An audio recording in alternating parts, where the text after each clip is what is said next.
বাংলা নিউজে আপনাদের স্বাগত জানিয়ে শুরু করছি আজকের কলকাতা সহ দক্ষিণবঙ্গের আবহাওয়ার আপডেট। বর্ষার ছুটি এখনো ঘোষণা হয়নি। নির্ধারিত সময় পেরিয়ে গেলেও বর্ষা বিদায় নিচ্ছে না দক্ষিণবঙ্গ থেকে। নিম্নচাপ ও ঘূর্ণাবর্তের প্রভাবে আজ শহর ও জেলার আকাশ ভরেছে মেঘে।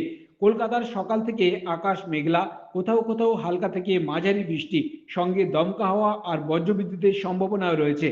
আজকের সর্বোচ্চ তাপমাত্রা ৩১ ডিগ্রি সেলসিয়াস, সর্বনিম্ন তাপমাত্রা ২৬ ডিগ্রি।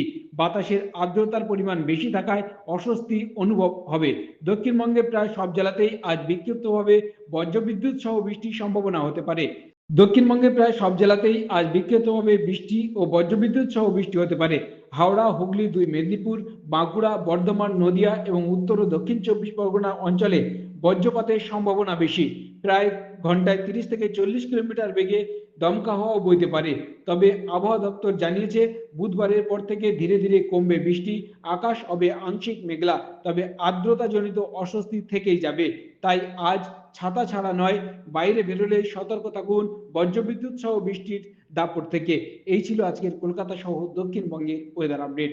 বাংলা নিউজ, মানুষের সাথে, মানুষের পাশে। ধন্যবাদ।